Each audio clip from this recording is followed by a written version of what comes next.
Bon dia. Nouvelle journée qui débute, on se retrouve devant la gare de Pignao où démarre la randonnée qu'on va faire aujourd'hui. C'est 9,9 km pour, ils disent, une durée de 3h30 et on va monter dans la montagne de la vallée pour avoir quelques petits points de vue. 400 mètres de dénivelé. Ça va, on est bien ce matin. On a pris un bon petit déjeuner. On n'a pas filmé hier soir quand on est rentré. On se sentait pas forcément à l'aise de filmer le repas, etc. C'était un peu, c'était très convivial.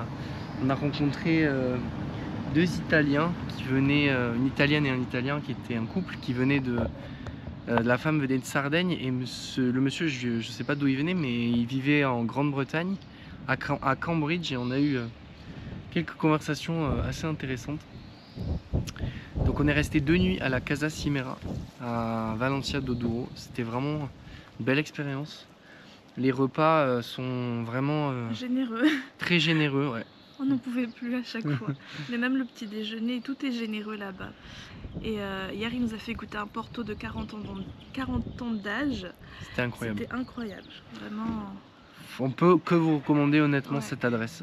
C'est quelqu'un qui est hyper généreux, qui est très à l'écoute de ses hôtes, et ça me fait vraiment penser aux chambres d'hôtes en France où tout le monde se retrouve autour de la table le soir pour partager un bon repas convivial. Ça se perd un peu, je trouve, dans l'hôtellerie traditionnelle, ce genre de moment. Ça nous a fait du bien de retrouver un peu des moments comme ça avec d'autres personnes. Et du coup là ce soir, une autre destination où on va loger. Donc on va loger dans la petite ville de Regense. C'est près de Lamego et Regua da Douro, je crois que ça s'appelle comme ça. Et du coup c'est un peu le même principe, c'est une quinta, sauf qu'ils feront pas de repas le soir, mais le petit déjeuner est inclus. Donc on vous montrera tout ça en images.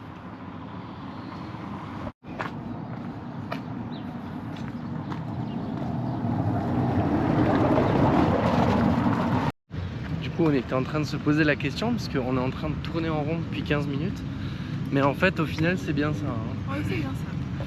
Donc en fait on a tourné dans le village et là on revient sur nos pas.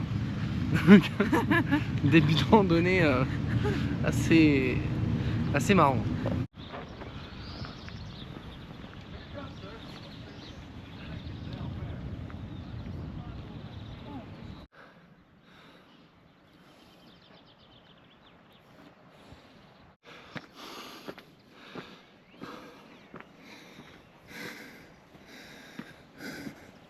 Ok, du coup là on est en train de monter au Miraduro. Ça fait que monter là. Ça fait que monter depuis 15 minutes. On est déjà assez haut. Il était très belle vue, mais heureusement qu'on part assez tôt parce que sinon on aurait souffert de la chaleur. Ouais. Comme vous pouvez voir, la montée est bien coriace. Par contre la vue est de qualité. Ça va, Chania? Je viens de voir un serpent sur le chemin. Je sais pas si c'était une couleuvre ou une vipère, j'ai pas eu le temps de trop bien voir. Les vipères, elles ont la tête triangulaire, il me semble.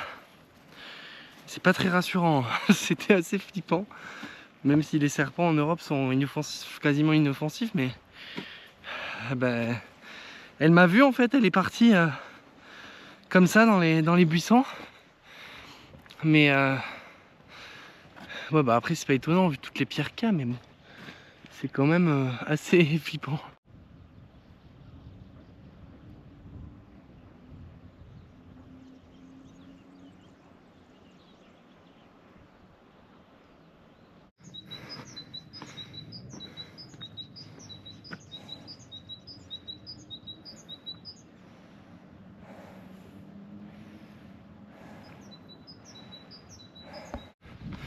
Ok, on vient encore de se tromper sur un balisage. Alors c'est pas logique parce que ils mettent les balisages il y a une route qui part à gauche et une route qui continue tout droit.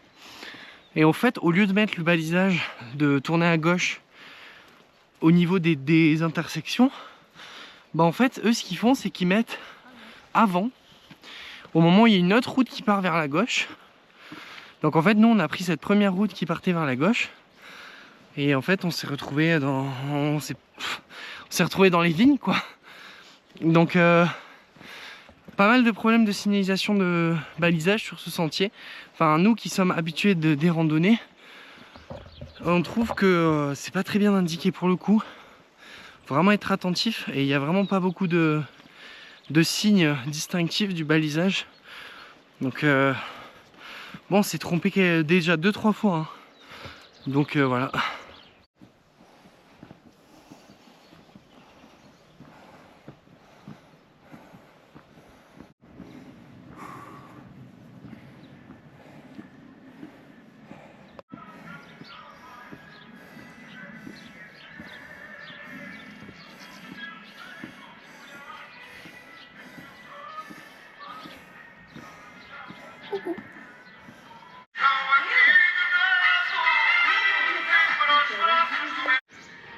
Du coup, on s'est posé dans un petit café Okombe pour boire une petite boisson fraîche.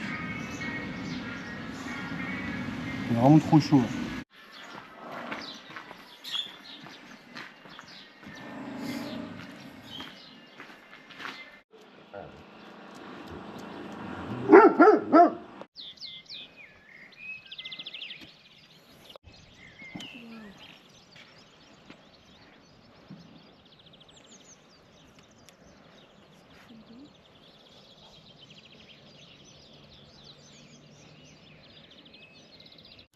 Et on vous retrouve tout de suite devant la vue de Casa do Loavos. On est au niveau du Miradouro et la vue est assez saisissante, comme vous pouvez le voir. Juste derrière moi, on a des points de vue différents sur le Douro, la vallée du Douro. C'est vraiment très joli. Et ici, il y a Chania qui est en train d'essayer une jumelle. Et les jumelles sont totalement gratuites. Bon, ce qui est assez rare pour être souligné. Regardez cette vue de malade.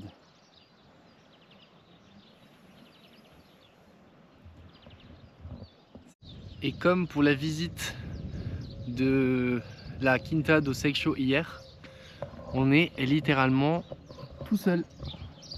Il n'y a personne d'autre. Donc c'est quand même cool de venir en basse saison dans la vallée du Douro pour profiter des paysages parce que vous aurez vraiment pas grand monde. Même au niveau du tour en bateau qu'on va faire tout à l'heure, on espère qu'on ne sera pas beaucoup. Voilà, on est totalement tout seul. On n'en a pas trop parlé, mais il y a plusieurs options qui s'offrent à vous pour traverser et parcourir cette vallée du Douro.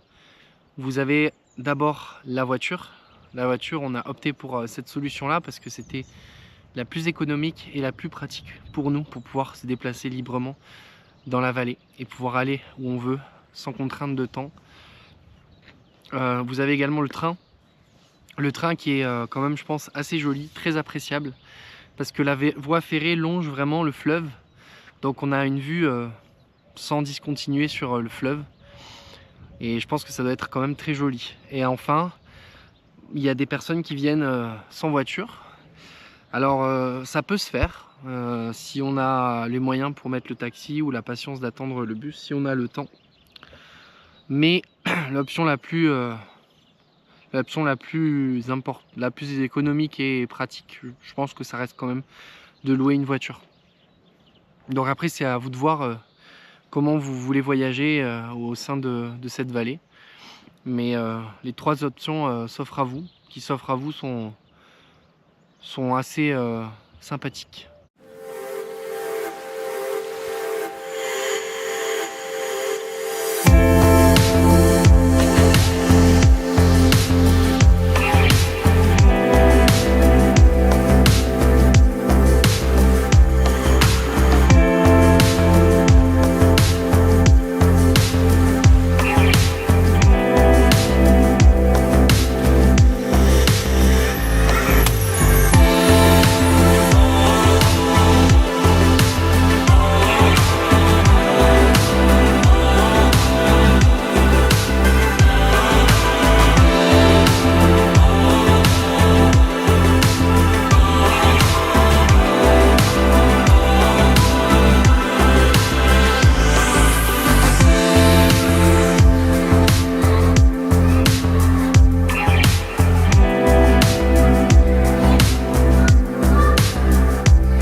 it. Regarde. Ça c'est cabillaud. C'est ça? Je sais pas. Salade. Et moi j'ai pris Alera saucisse. Bon appétit. La saucisse Alera est bientôt terminée. Franchement, à chaque fois qu'on est au Portugal et qu'on mange, c'est un festin, mais laisse tomber. Regardez tout ce qu'il y a sur la table. C'est un truc de fou. Ça te plaît? Ouais. Ok, on vient de sortir du resto là. C'était vraiment bon. Ah oui, c'était très typique, on a bien aimé. Il y a beaucoup de bruit par contre.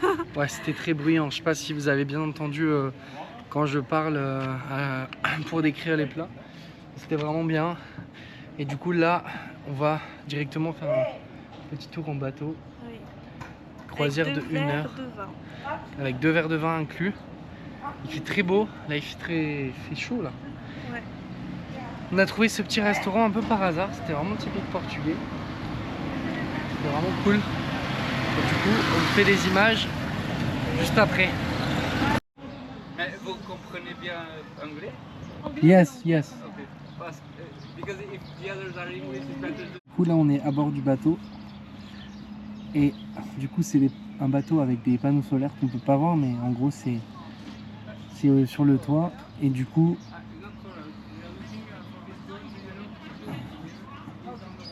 et là du coup on attend 3 autres personnes. On pouvait pas forcément être tout seul hein.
Alors du coup, on vient de finir la croisière. C'était super, franchement les paysages sont magnifiques. C'est tellement paisible, le fait que le bateau qu'on ait pris soit entièrement électrique, donc il fonctionne par panneaux solaires, par énergie solaire, pardon. Et en fait, on n'entend pas du tout le bruit d'un moteur ou quoi, donc on entend vraiment que les bruits de la nature. Et c'est vraiment paisible et reposant. Ouais, je suis d'accord, franchement. Et après, il nous a expliqué qu'en fait, c'était une nouvelle société qui avait vu le jour l'année dernière. Du coup, là, les prix sont vraiment accessibles. Il y a 2 verres de vin inclus, un verre de rosé et un verre de moscatel, qui est un style de muscat portugais. Et on était quasiment seuls. Il y avait juste 3 autres personnes avec nous. C'était des Américains. Bon, ils étaient assez superficiels, mais on n'a pas trop discuté avec eux. Ils étaient de Las Vegas. Et du coup, c'était plus les explications du monsieur et de la femme qui l'accompagnait qui étaient intéressantes. Du coup, là, ce qu'on va faire, c'est qu'on va se diriger vers l'hôtel qu'on a réservé pour ce soir, qui se situe à une 60aine de kilomètres d'ici environ. On en a pour 1 heure de route à peu près. Ouais. Et en fait, la route va longer le Douro sur toute la partie de la route. Du coup, je pense qu'il va y avoir de belles images. Du coup là on se rapproche un peu plus de Porto. On n'aura pas forcément... là on va pas aller plus loin parce qu'on doit rendre la voiture dans 2 jours. Et du coup on va plus se rapprocher de Porto et on va débuter la partie... En fait on commence par le début de la vallée du Douro. Et nous on a commencé par la fin et on revient par le début. On fait un peu l'inverse. Voilà. Sinon pour le prix de la croisière, c'était 14,50 € par personne. Avec 2 verres de vin inclus, ça dure environ 1 heure. Et du coup, il y en a à peu près ça commence à 10h30, ça finit à 17h. Et environ à chaque fois 2 heures de décalage. Franchement, c'était vraiment bien. Honnêtement, c'est vraiment calme. Le fait qu'il n'y ait pas de moteur, c'est comme l'a dit Chania, c'est vraiment très agréable. Et en plus, ça utilise une énergie renouvelable. Donc franchement, pour l'environnement, c'est vraiment bien. Et en plus, c'est 10 personnes maximum. Allez checker. Franchement, je vous conseille plutôt de faire avec eux si vous voulez faire une croisière. Nous, au début, on n'était pas trop chaud de faire une croisière en bateau. Parce qu'on trouvait ça trop touristique. Et ensuite, quand on a vu qu'ils proposaient un bateau avec des panneaux solaires et 10 personnes maximum, ça c'est important aussi, on s'est laissé tenter. Et honnêtement, vous pouvez vraiment leur faire confiance. Le guide, il est vraiment cool.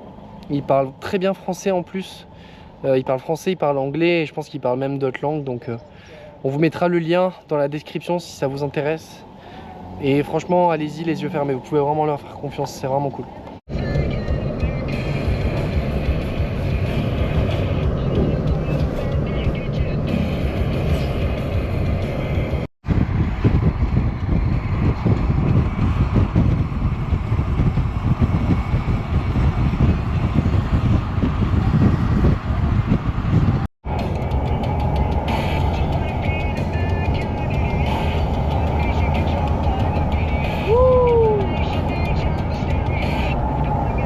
Du coup là on vient de s'arrêter sur la route parce que en fait il y a plein d'amandiers en fleurs.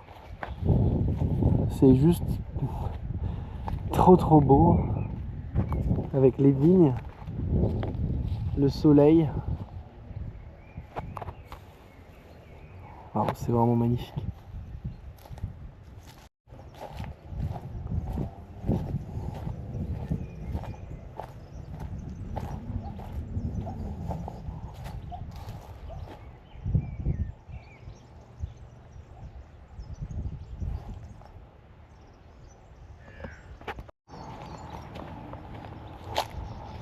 Regardez-moi tous ces amandiers en fleurs.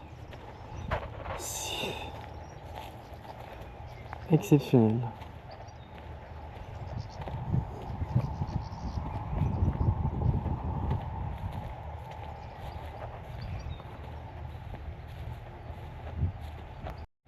Je sais pas s'ils sont cultivés ces amandiers en fleurs. On dirait qu'ils sont cultivés, qu'il y en a certains de cultivés, certains de sauvages. Mais c'est vraiment... les fleurs sont vraiment très belles et ça sent très bon. Franchement, c'est fabuleux de voir toute cette nature qui s'éveille.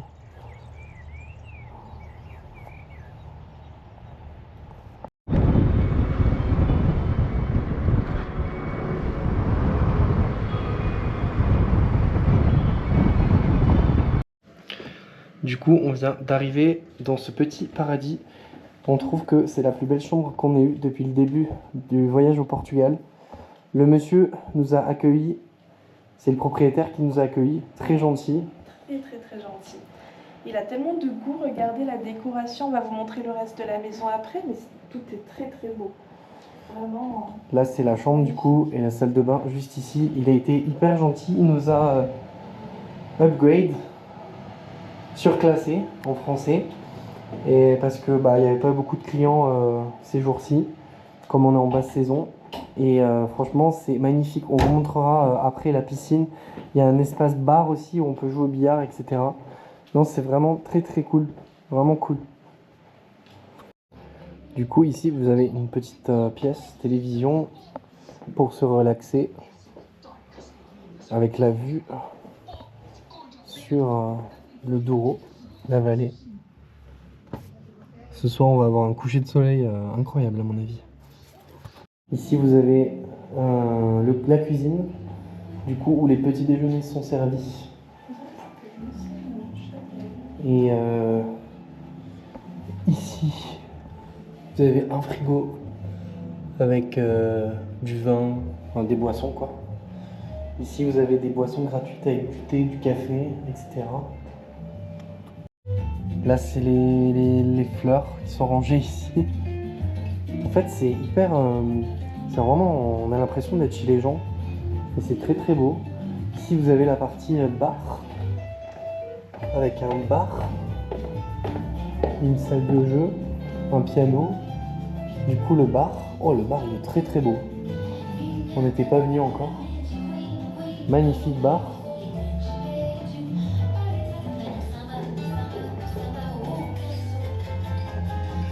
Oh là là, c'est un amateur de vin. Hein. Regardez ces bouteilles. Oh là là. Ça y est, les bouteilles. Des bouteilles de spiritueux ici. Ah, le bar, il est très très beau. Et juste ici, vous avez la piscine. Piscine qui est très froide, hein. Pas vraiment la saison. Avec la vue sur la vallée.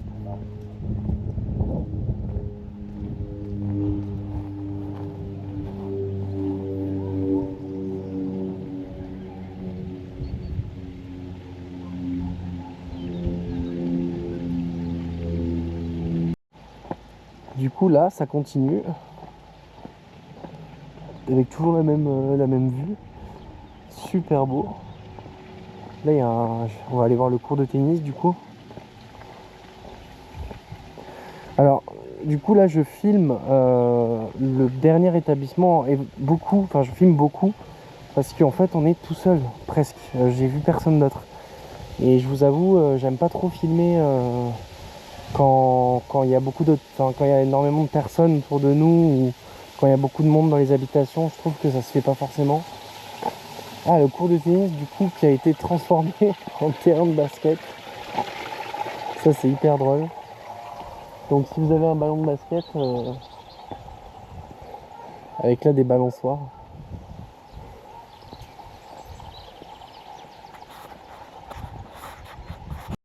Pour l'instant, on va dire que c'est vraiment validé cette petite adresse là. C'est magnifique, franchement c'est très très grand. Et surtout la vue vraiment en vaut énormément la peine. Franchement c'est juste avec la lumière vraiment très très beau quoi. Rien d'autre à dire. Il y a toujours cette petite lumière un peu bizarre dans le ciel. Je sais pas si vous arrivez à bien voir, mais c'est assez voilé. Bon, par contre par rapport à hier ce sera plus beau. Mais qu'est-ce que c'est joli. Le Portugal là on touche à la fin du voyage malheureusement et on est assez très triste de rentrer même. C'est encore une fois de plus un pays qui nous plaît et beaucoup. Et honnêtement, quand on voit des demeures comme ça, on se dit que ce pays n'a rien à envier à la France en termes de paysage et de beauté de la nature. Donc s'il vous plaît les Français, venez au Portugal parce que ça vaut vraiment la peine.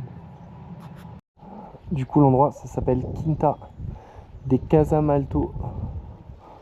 Franchement là, après ce view tour, j'espère que je vous ai donné envie de venir dans cet endroit. Parce que franchement c'est juste exceptionnel. En fait il y a des points de vue partout. C'est rempli de points de vue sur la vallée, sur le Douro. Là on voit très très bien le Douro. En fait il nous a dit qu'on pouvait descendre, qu'on pouvait aller partout. Et en fait c'est juste hyper grand, c'est très très grand. Si vous avez encore un accès.